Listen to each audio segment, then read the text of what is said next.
But in any case,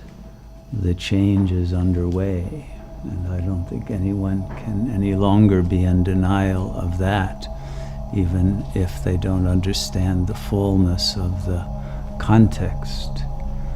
But the floor has fallen out from under the world's collective consciousness of what civilization was about, and a new beginning is happening, even though most people are more obsessed with the end than with the beginning. But our function is to usher in the new, not to wail the death of a civilization that altogether deserved its fate, and none too soon has that arrived to end the suffering and oppression of billions of souls, not to mention Mother Nature herself.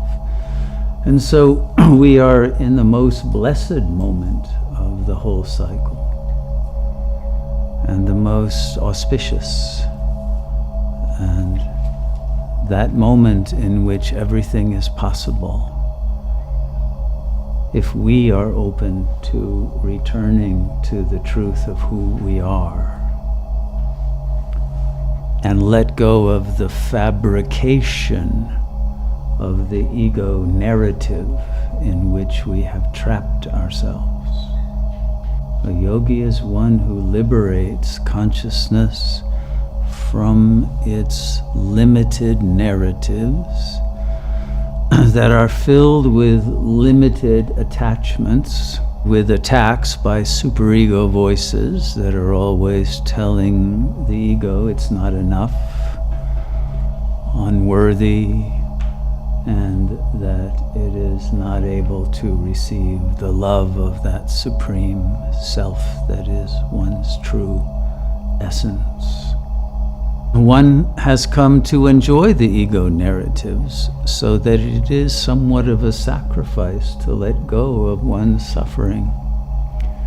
Because, let's face it, the ego is a drama queen.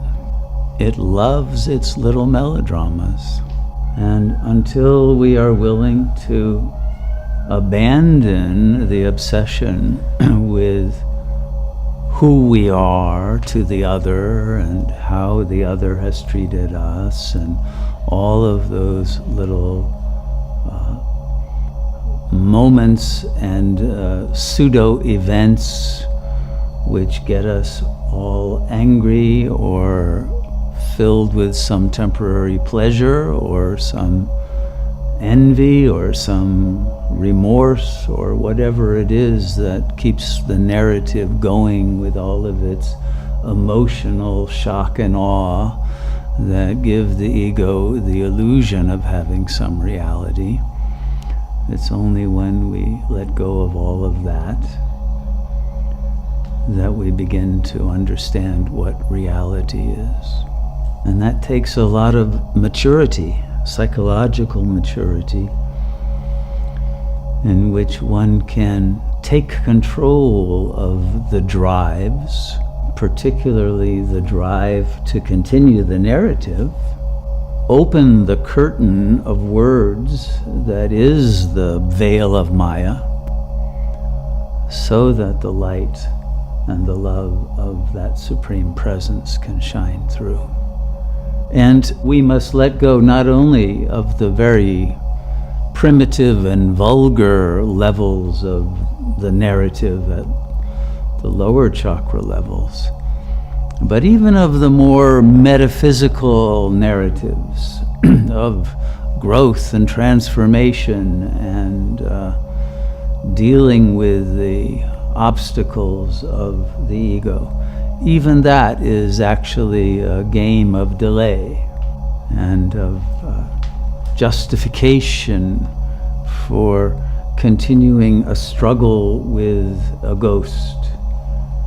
a delusional ego that only retains its form because we indulge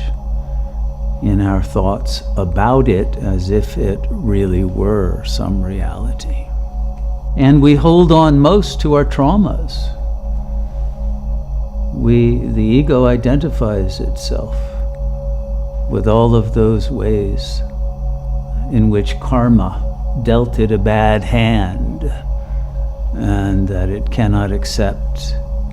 cannot forgive, cannot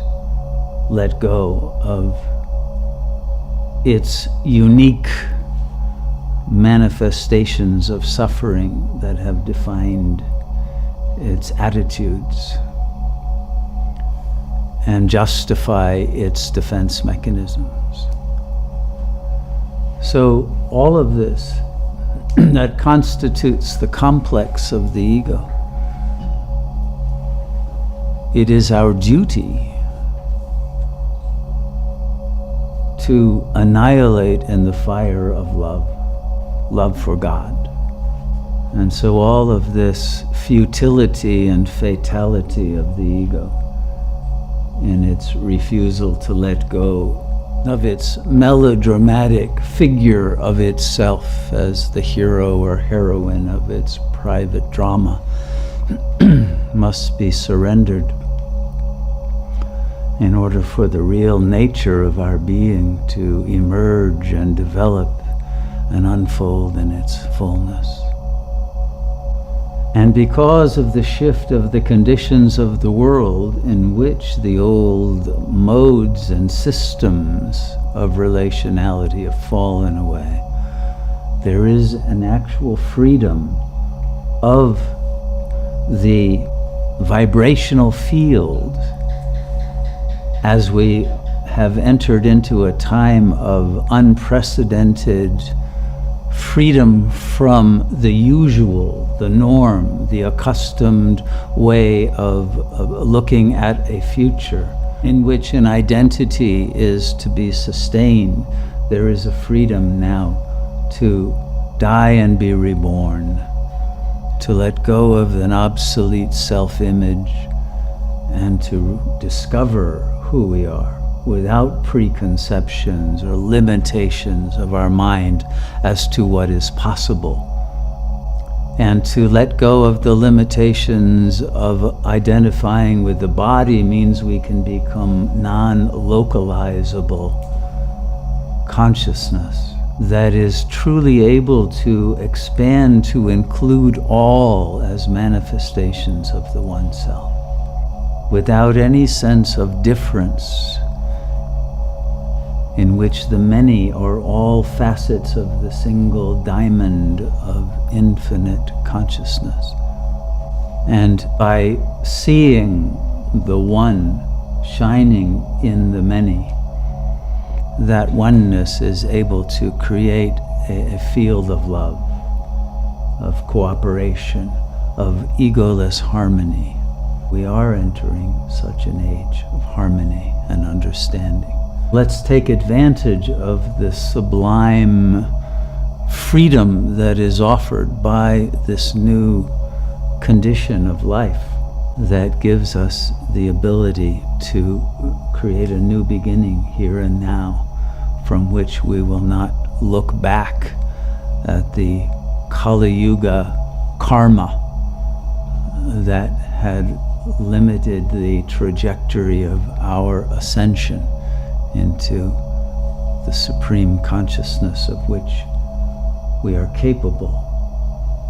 because it is our source, it is our destiny to return and be absorbed back into that oceanic consciousness. It is the moment when all the rivers